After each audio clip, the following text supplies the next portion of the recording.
रब्बना या रब्बना रब्बना या रब्बना या रब्बना रब्बना या रब्बना या रब्बना। नबी सल्लल्लाहु अलैहि वसल्लम की सीरत में हमें प्लानिंग मिलती है। आप सल्लल्लाहु अलैहि वसल्लम ने कैसा प्यारा जुमला कहा है, ला युल्दगुल मुमिनु मिन जुहरिन मर्रतैनी।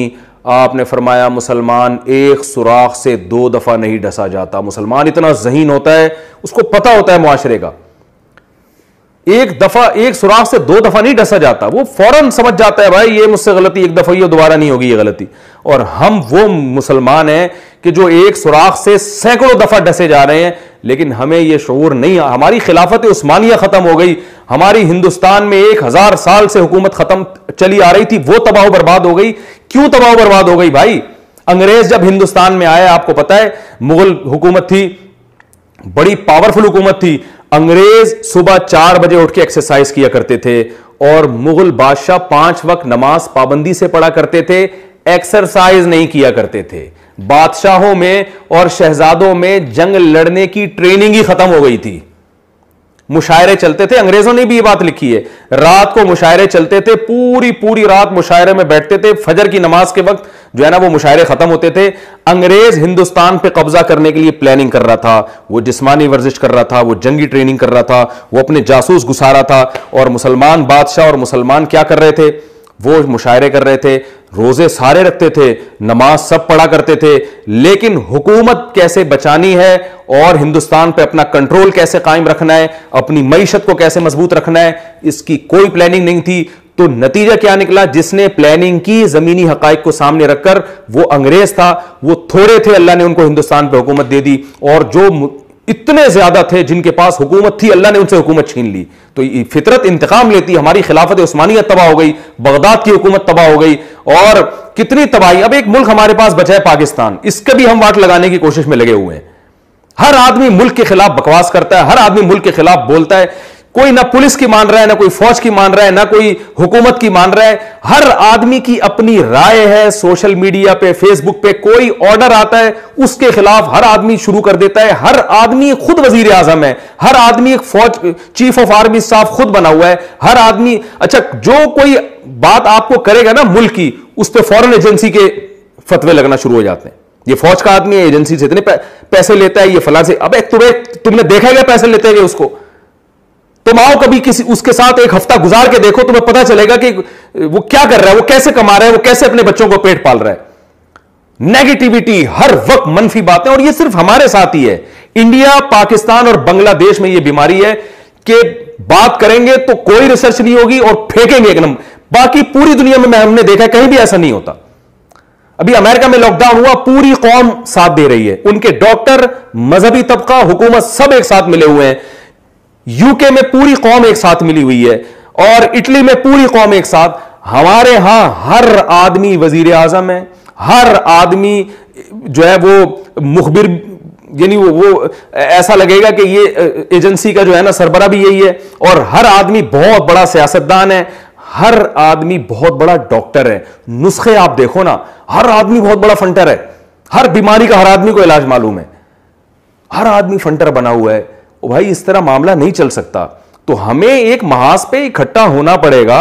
बहुत सारे इख्तलाफात के बावजूद बहुत सारी चीजों में हमें इकट्ठा होना पड़ेगा। और मैं फिर अपनी बात को खत्म करता हूं इन अल्फाज के साथ कि अल्लाह का वास्ता ग्राउंड रियलिटी को देखकर फैसले किया करें, उसके बाद नजर अल्लाह पे रखें। असबाब आपने सेहत बनाने के इख्तियार कर लिए, फिर नजर अल्लाह पे रखें। बचाने वाली जात अल्लाह की है। अगर अल्लाह को मारना होगा ना, तो मैं जितना भी सारा दिन शहद और जमजम भी पीता रहूंगा, फिर भी मर जाऊंगा। नहीं मारना होगा तो गुटके खा के भी अल्लाह जिंदा रखेगा। लेकिन मुझे अल्लाह ने हुक्म दिया असबाब का, गुटकों से अल्लाह ने मुझे रोका। मैं गुटके नहीं खाऊंगा, मैं शहद मैं पीऊंगा शहद, मैं गुटके नहीं खाऊंगा। शहद पी के अल्लाह पे तवक्कुल करूंगा मैं। तो इसी तरह याद रखो, इनफरादी मामलात में भी है, जो चीज़ें इंसान की इनफरादी सतह पे तबाही का जरिया बनती हैं, वो है बेएहतियाती। तो बिल्कुल इसी तरह से जब कोई कौम इज्तिमाई सतह पे बेएहतियाती करती है, तो इज्तिमाई सतह पे तबाह हो जाती है। खिलाफत उस्मानिया बड़ी प्यारी खिलाफत थी मुसलमानों की, इज्तिमाई सतह पे बेहतियातियां हुई। आपको पता है खिलाफत उस्मानिया में जब प्रेस लगना, यूरोप ने जब प्रेस लगाया था, तो यूरोप की जो लिटरेचर है पूरी दुनिया में फैल गया, प्रेस से किताब छपती है चंद घंटों में, और मुसलमान खत्तात बैठ के लिख रहे होते थे। तो वहां जनाब ये खिलाफत उस्मानिया ने, जो खलीफा था उसने ये फैसला किया कि मैं भी प्रेस लगाता हूं। तो बहुत से मजहबी जुनूनियों ने कहा कि नहीं, जब प्रेस में ये आयतें छपेंगी और दीनी वो छपेगा तो ये कागज की बेअदबी है। ओ भाई तुम ये देखो, आप किताब लिखेंगे 1 साल में मार्केट में आएगी, और गोरा जो किताब लिख रहा है वो चंद हफ्तों में पूरी दुनिया में फैल जाएगी, तो किसका लिटरेचर दुनिया में जाएगा?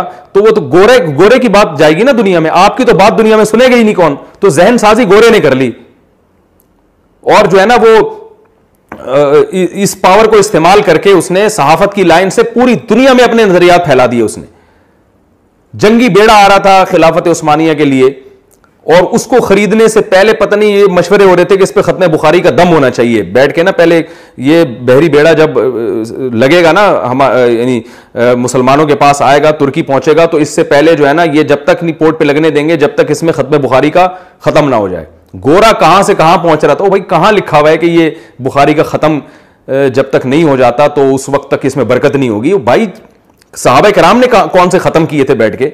वो तो असलिया लेते थे, मैदान जंग में जाके लड़ते थे। जितने असबाब हो सकते, मिनजनीक तो मुसलमानों ने इजाद किए, जो तोप है। आपको पता है कि सुल्तान मोहम्मद फातेह जो था, जिसने कुस्तुनतीनिया को फतह किया था, कुस्तुनतीनिया की जो इस्तांबुल जो आजकल तुर्की का, इसकी दीवार बहुत मोटी है। मैंने तो वहां कुस्तुनतीनिया में जाके, इस्तांबुल में जाके उस दीवार की वीडियो बनाई है, आप देख ली, नेट पे पड़ी हुई है।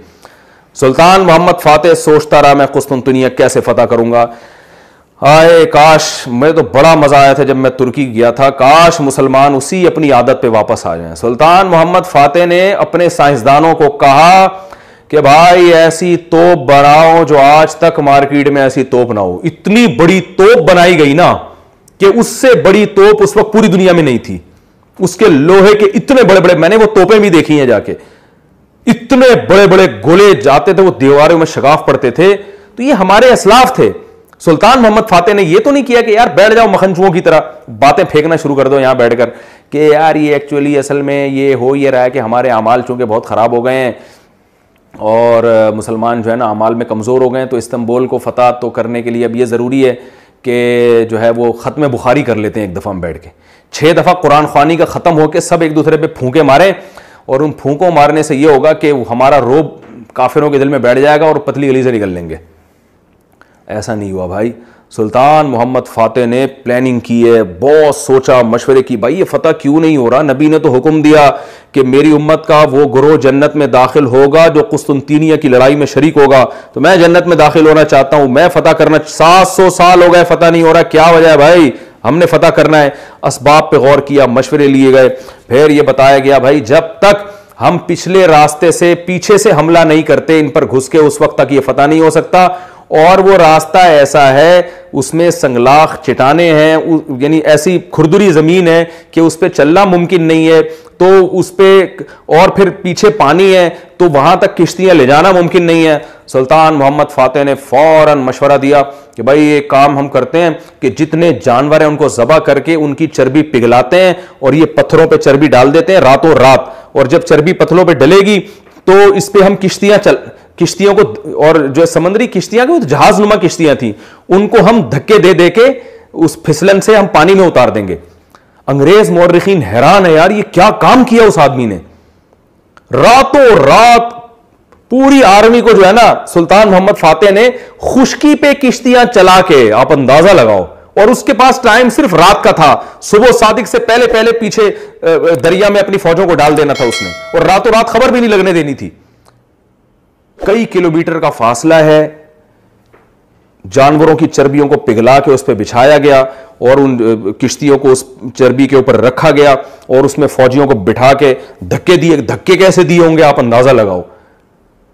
और मौत या जिंदगी है, अगर उनको मुखबरी हो गई तो गए काम से। किस कदर मेहनत की और कैसा दिमाग इस्तेमाल किया है, ये सब दिमाग इस्तेमाल हो रहा है। फिर जाके जनाब वो फौजों को उतारा है उसमें, और जब इधर से भी हमला हुआ और पीछे से भी हमला हुआ तो बौखला गए कि यार ये वहां से कहां से आ गए, ये कुछ जिन्नात हैं क्या है ये हमारे असलाफ थे भाई। हम क्या कर रहे हैं पता नहीं, फेंक रहे हैं बातें बैठकर, कुछ भी, ना सेहत की फिक्र है, ना मुल्क की फिक्र है, ना कौम की फिक्र है, बस बैठकर जिसका जो दिल चाहता है, ये यहूदी की, ये इसराइल की साजिश है, ये अमेरिका की साजिश है, ये असल में एक्चुअली, अब देखो फेंकते कैसे, ऐसे जैसे अफलातून है बहुत बड़ा बुकरात, ऐसे फेंकेगा बैठ के। मेरे पास आते हैं ना लोग मिलने के लिए, कहते हैं असल में एक्चुअली हुआ ही है। एक साहब अभी कुछ दिन पहले मिले, माशाल्लाह मुतशर्रिफ।